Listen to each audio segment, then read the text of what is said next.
Smooth, he will shoot, and he will score!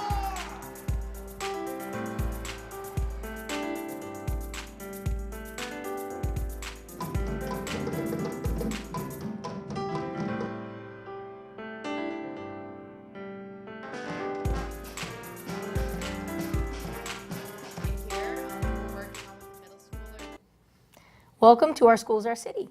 It's hard to believe, but as I woke up this morning, that chill was in the air, there was a little white frost on the grass, and I think we're officially going right into the winter.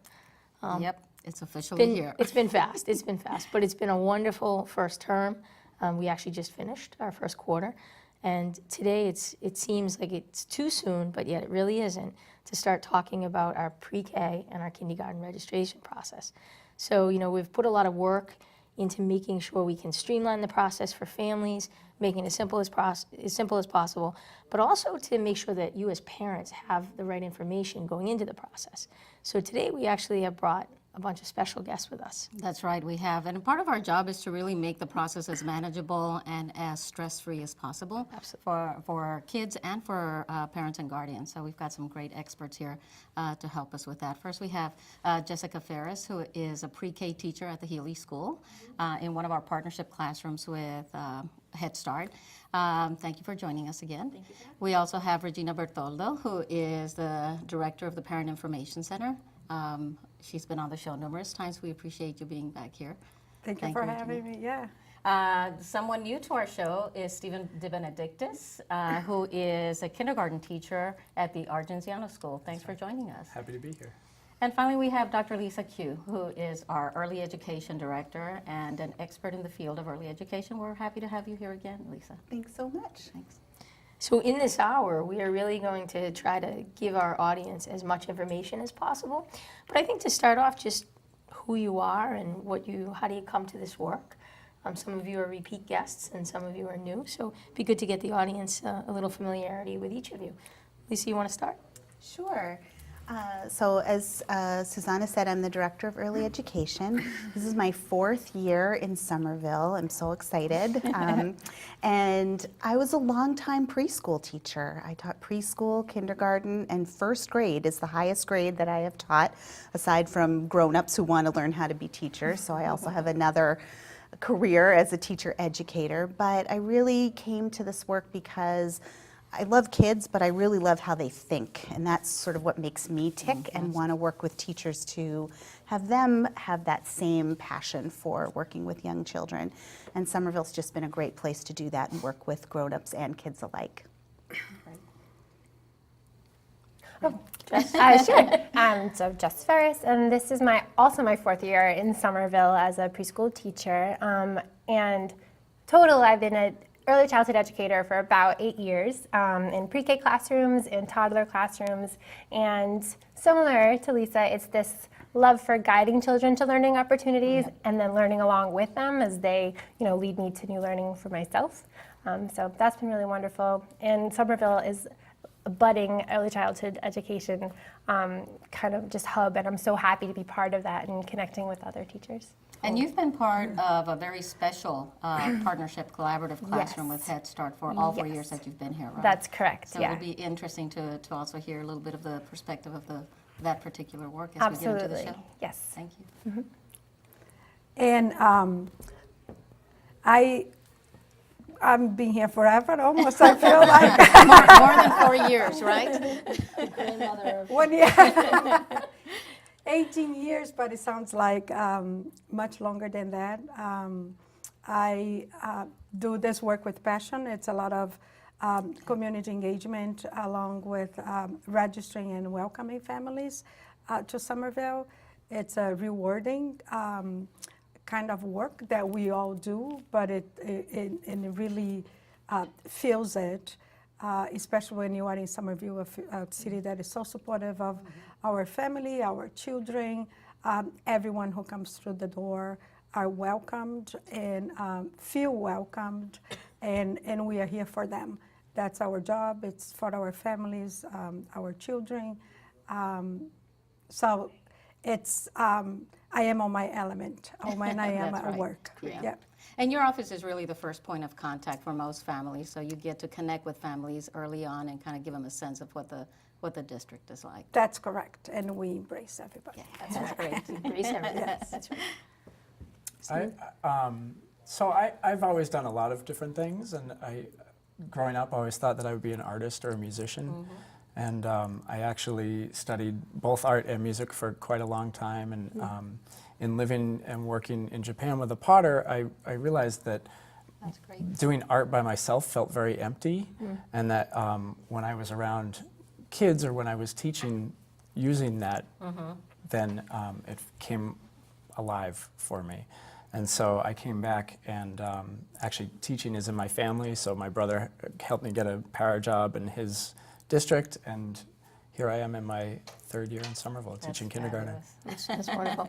And I also love the part about being a para and then moving into teaching, Yeah. because we encourage, folks that are coming in as substitutes but also as paras, that there's a great professional journey there, and it's always a great starting place. So. Yeah, it was great for me because I got to learn from many different people and Absolutely. try out a lot of different grades too. right. And it's so different when you're actually in the classroom and experiencing it. You get to see the intrinsic value of the right. position as well. That's so. right. So let's talk a little bit about the process, because I'm sure that parents that are listening of pre-K, potential pre-K or kindergartners want to know what's the nuts and bolts. Where do I go? How does this begin? When does it begin? So Regina, you want to start with that? Yes, sure. It begins by attending some of our information sessions. We've been having information sessions. Start by saying that all our information is already posted on the website. We've done a mailing of over close to 800 pieces of mail for families with preschool and kindergarten eligible students for September 2018. Can you believe it? 18, 19? Yeah, 2018-19. And we have the information sessions coming up at the Capuano School. We've been also going to Head Start parent meetings. We've had 2 last week. We're doing open houses much earlier this year. We're doing about a month earlier. So we're going to experiment doing in December instead of January. So 3 days, December 13th, 14th, and 15th, from 8:30 to 1:30. All the schools are waiting for parents to come anytime during this time. Schools arrange tours with some parents, with older students. Parent liaisons are part of the tours. Professionals in the school, they'll be able to answer questions that parents have throughout the tours. Parents nowadays not only visit classrooms for pre-K or kindergarten, they want to see other grades as well. So the open house is for all the grades and all the schools. That's great. It's very exciting. You can feel the vibe in the city during the open houses. Parents sometimes stop by at the Parent Information Center. We always have coffee for parents there during the open houses.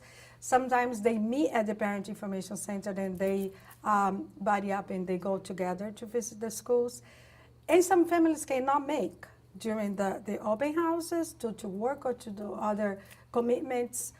It's important that families know that the schools are open anytime. If you miss the open house dates, you can call the schools, arrange with the liaisons, with the secretaries. Everybody will be more than happy to set up a visit at any of our schools if your parents call out of the open houses time. Following our innovation last year, we're going to continue registering online, which was very exciting, having pre-K and kindergarten online. So that kicks off on January 13th. It's a weekend, it's a Saturday, so parents can go online and register from the comfort of their homes. And parents with no access to computers, they are more than welcome to come to the Parent Information Center. We're going to have sessions in different schools' labs. So we have all that advertised in our flyers. And during the lab assistant sessions, we'll have Parent Information Center staff and school liaisons helping families to register. That's great. And we're going to be one evening at the Parent Information Center. And parents always can call us if they cannot make none of the sessions. They can call us and we'll set up a time to come to the Parent Information Center. This is why I call Regina the queen of enrollment. She knows everything about it. So for the parents that are out there, Lisa and Jess, for pre-K, what should they be thinking about? What would why enroll in pre-K here and in SPS? And what's the experience at the classroom level for that? What should they be prepared for? Right. So, there are a lot of different options out there for families. It's like the airlines say, we know you have choices when you fly. But knowing what the quality programs are is really important. And so Somerville Public Schools have a long history of providing really high quality early education and care from 8:30 in the morning until, if you need care till 5:30, that's available too. So it's not just high quality programming with wonderful learning, which Jess can talk about in a little bit of what her day is like, but it's also a place where families can feel really safe and secure about having their child be there for as long as they need during the school day. Jess, do you want to talk a little bit about what's happening in your classroom and what kids experience, and then we can go back and forth a little bit. Sounds good. So I think one of the most primary aspects of this early childhood in Somerville is the social emotional learning. It's learning how to be part of a classroom community, how to notice your own feelings, but also the feelings of others and how they might not be the same all the time. So it's a lot of that, learning how to interact with other children, follow a routine, but also we like to encourage, and I know this is common in all the other classrooms as well, very rich hands-on learning experiences where children are exploring first and getting language to kind of just move them along in their love for learning and their ability to have questions forming and get their wheels turning. So we like to offer a lot of that opportunity, as well as building independence, because kindergarten, you do need to exercise a lot of independence, and pre-K is a very supportive way for children to learn how to be independent in the school, and then to practice those skills so that they can enter school and carry it on as they go through the grades. So that's just a taste of it. Yeah, what's like a couple of activities you did today? Sure. So right now we're learning a bit about things that go and focusing on trains and transportation and other forces in motion and movement. So we have trains in our block area right now, and we just read the book Freight Train, so we're using a lot of labeling and identifying different parts of the train, but also how can you make this train move? And some of them are magnetized, so noticing how magnets are pushing and pulling. Then there's the sharing the trains, because one person has a train with 10 trains and another person has 2. And so that negotiation. So that's one specific activity, but that kind of spans across the classroom into our read-alouds, our language, our writing. Yes. And one question that comes up from families a lot is my child ready for preschool? And one of the things we find is, are they ready to go to such a big school? And what we find with the children is when they come in, they are so ready to be there. They want to be part of what's happening. And so we really encourage families to come in, and that's where these open houses are so important, to see really young children thriving and learning and becoming really strong learners, and as Jess mentioned, sort of this independence. They're ready to go when they come in. So it's such a wonderful opportunity for them. We're not just sort of waiting for kindergarten or first grade for things to happen, that they're happening already, and kids want to learn, and having this environment is key. And making sure we understand that Somerville Public Schools' partnership with Head Start is a huge part of what we're offering in this collaboration, is a program where we can model the full wraparound services that children are getting with family advocates and home visits. And so it's really been such a huge boost to the programming that we've offered to be able to have that partnership. You know, when you brought up the issue of readiness, I know there's a lot of anxiety for parents sometimes with this, and you know, particularly when students are going from pre-K to kindergarten, and they've heard this term Cassie, and they're wondering, is there a test my child needs to pass to be able to get into kindergarten? So it might be good, and maybe Stephen, you can speak to this as well, but what are the types of skills that we look for on the Cassie to be able to say a student is kindergarten ready? What does that look like? So the Cassie is a kindergarten entry skills inventory that we actually developed in-house, which is really important to know. So we're not taking some tool that was developed somewhere else that doesn't really have anything to do with us and who we are and who our kids are. But we said, what are the things that kids need to know and be able to do to be successful in kindergarten? And it's not just about writing or adding numbers together. It really is about children's social emotional skills and their approach to learning. Those are the very first things, as Jess mentioned, that we want kids to be able to come in and get along and understand how do we behave with each other in a classroom. How do I interact? How do I make a friend? How do I make a choice of something that I want to do? How do I keep working on it? So those ideas about persistence and curiosity, those are really things that are important for a child's readiness for school. And it is also important that they have some strong fine motor development so that they can start to hold writing tools and draw and be able to express themselves in that way. You know, math is really just another language for talking about things in our environment that we can measure. Kids want to do that all the time. They're all about what's more and what's less, right? And they certainly know what's more when it comes to something that they want or that they love. And so those are those kinds of skills. Are there more oranges in this bowl or more bananas in this one? So those are the kinds of things that kids are noticing all the time when they come in and that are important for families to foster and that we're looking for in terms of readiness. I don't know, what do you see, Stephen, when children are coming into your classroom?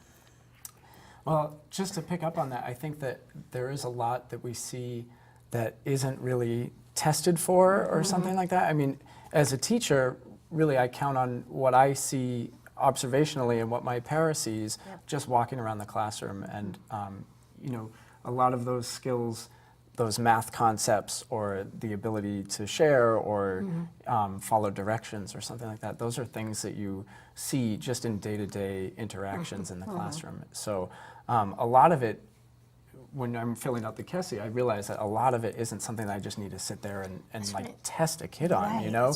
It's things that we're doing and we're just seeing, you know, where they are on the spectrum of picking these things up and using them successfully. That's right. So speaking of doing, so as Jessica hands her students to you, from preschool to big kindergarten, what's a day like in kindergarten? Your class? Well, kindergarten, it does in some ways pick up where preschool left off, but it also, you know, we get kids who haven't really been in preschool before, so we really have to start from scratch. I do count on the kids coming from pre-K to help make us feel comfortable in our routines and pick things up quickly.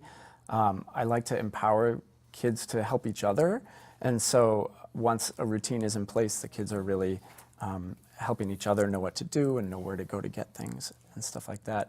We do, my favorite thing about kindergarten is running centers or workshop time. And so we have a literacy workshop, we do math workshop, and during those times we're working in small groups.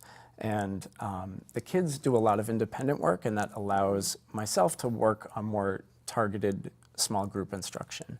And so today we have, right now, one of our centers in math is a grab and count where they're taking a handful of things and they're arranging it and counting it. There's another one where they're flipping cards and representing the number of the number written on the card in a tens frame and then recording what they see.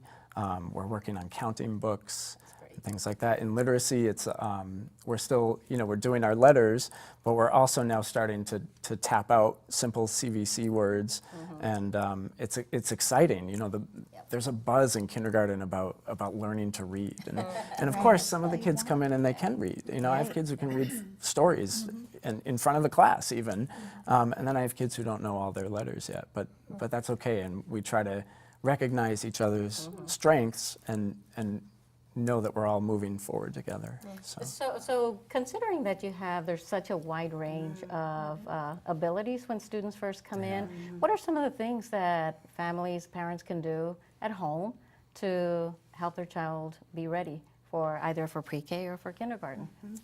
Read, right? Read Whether more it's reading. whether it's English or another language, there are so many great skills that you get from reading and being read to. Right. That's, I think, the most important thing. Right, and sometimes parents feel a little intimidated if English is not their first language. Can I read this book? In fact, the same strategy that we use with children actually works really well for children and adults together. If you don't know the words in the book, just tell a story that goes with the pictures. Better yet, tell a story about you when you were little. So that oral tradition of storytelling is something really, really important. While you're on the bus, tell your child a little story about when you were little. They will listen with rapt attention. Put the phone down and just tell a story and have the conversation back and forth. So being able to engage with a book or an oral story in that way is really, really critical. I'm going to pick up on the put the phone down. Yeah. I've said this publicly a Yes. number of times, but you can't ever get back the time that you have with your children. And we often notice kids coming in and they have not developed a lot of the skills of speaking because they are so visually attuned using the iPads or the phones or other devices. And so we've actually been working on a campaign through SFLC around this, our family engagement program, to really encourage parents to talk with your kids as much as possible. And I don't know if any of you, but the teachers in particular, would like to sort of give some advice to parents in this area. Sure. So it's funny because we've been talking about this in professional development, and I've been noticing it in my classroom and with my co-teachers that the more of these WH questions, why do you think this happened, or how do you think this happens? You're walking outside and you see that there's leaves on the ground. How did they get there? What do you notice? And if you just ask a simple question and listen, that's one of the most important things too, because I've been hearing this research that it's not about quantity. So you don't just want to be talking at your child, but you want to have these quality, engaging conversations, and then allowing the child to respond, and then to develop and practice using that language and those wondering skills and getting that going. Yeah, I would say also, in addition to asking simple questions and listening, I think listening is definitely really important. Kids have great things to say, and the more you listen, the more you understand where they're coming from. But also, one of my favorite things to do in the classroom, and something that I think parents can do easily, is thinking aloud when you're doing something. Like if you're just cooking dinner, you can think, okay, I already got my eggs out, and now I need to go and get this, and I need to measure this, and that's not quite enough, I need a little more. And just hearing somebody think through something like that can be really valuable for students. Absolutely. The other thing that we've noticed is that, in terms of kids, drawing is something that we're really talking about a lot. We're working right now on preschool curriculum, and one of the things we realized is a little bit missing is the focus, actual intentional focus in the classroom on drawing and mark making, that it doesn't have to be writing. Kids don't come to preschool writing, pages and pages of words, but they can draw, and they really, really want to put marks on paper. And what we're seeing is that we have developed a whole generation of kids who can do this and this and not this. And there's actually some really compelling research on what happens in the brain when you do this and you actually put a mark on paper, and it really helps people develop neural networks and make your brain powerful and strong when you have that experience. And so we've actually built that into our pre-K and K curriculum. So you might see a writing area in a classroom or a literacy area, and it has all kinds of fun activities that kids can do to make their hands nice and strong. So when we put the tablets and the phones away and instead go and get one of those little teeny tiny spiral notebooks from CVS and a teeny tiny little pencil and just keep it in your bag all the time. And that's what you can give your child instead of the phone. That's probably one of the best things you can do is what are the substitutes that we can give a child for that? Or a Ziploc bag full of little manipulatives that sits inside your bag or your pocket, and you give that to them on the bus or in the back of the car. And that you're teaching, they're learning, and they're getting ready for school. That's right. Right. I'm sorry, you mentioned storyboards, so I wanted to make sure to also mention that one of the more recent activities that the SFLC has put together is the storyboard walks at parks across the city. And it's an opportunity for families to go, take their kids and read a story together, enjoy some time at the park, and really interact face to face. That's right.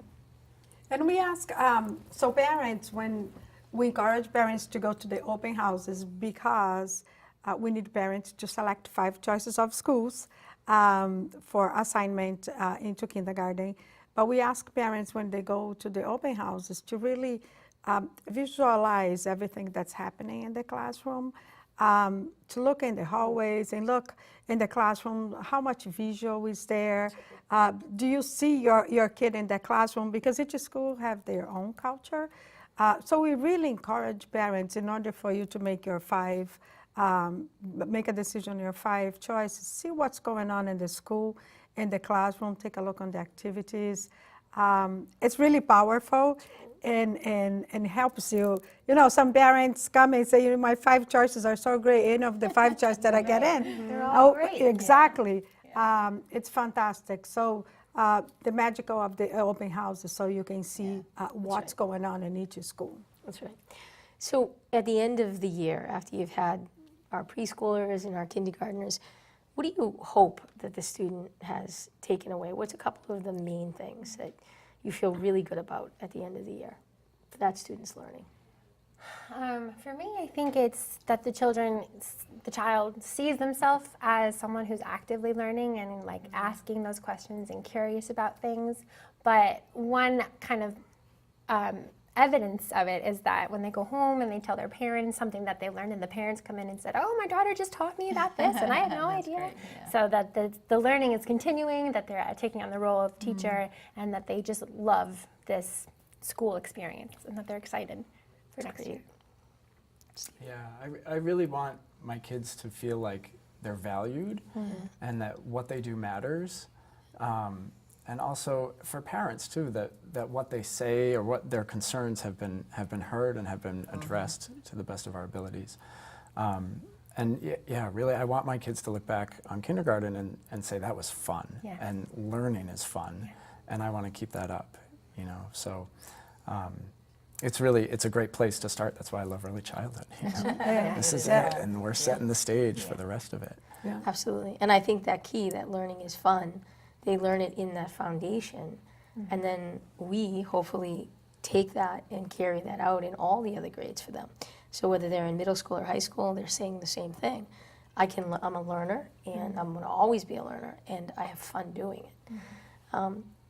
You know, our time goes by so quickly here, but this is one of my favorite shows because it really is, you know, when you go into the kindergartens and the preschools and even the play groups, it's just so wonderful to see the wonder of the kids and, you know, just how excited they are, and just to see the passion of the educators. I'm a high school teacher, so I have my own wonder for those of you that are taking them from that and bringing them up. Can we just repeat once more for the audience the key dates for the registration? So registration, well, I think it's important to know about the open houses. Open houses. December 13th, 14th, and 15th. All the schools, 8:30 to 1:30. Call schools if you cannot make none of those times for afterwards. Registration kickoff is on Saturday, January 13th. Yep. And then it's ongoing, it's registration online. Don't try to go now. Some families received already the You have to wait information till at home. midnight on the 13th. Right, and they call us to say, but the link is not working, so it's not on yet. That's right. So we work on it. So it launches at midnight of the day that's gonna start the registration. And we have information sessions happening, which I don't, do you remember, Lisa, the dates? We have at the Capuano yes, Thursday, November 30th. It's from 5:30 to 6:30. We're going to be doing information session for pre-K, how to register for pre-K and K, and concerns that parents have, and to guide them through the registration process. With interpretation, everyone is welcome. And then the next day in the morning. In the morning. So if you can't, if you're working, you can come to an evening one. If you have time right after drop off, maybe of an older child, you can come in and get that support. And we'll make sure all of this information is on the website as well, it's so that you there. have it. So, yeah. Again, we're unfortunately out of time, but just a big thank you to Joe Constantine, to Linda Sacenti, George Wood, Bruna Fernandez, and Danielle Lima, again, for helping us bring the show to you. We thank all of our guests, and we look forward to seeing you on the next Our Schools, Our City. Edwin looking to create. Nice move. He will shoot.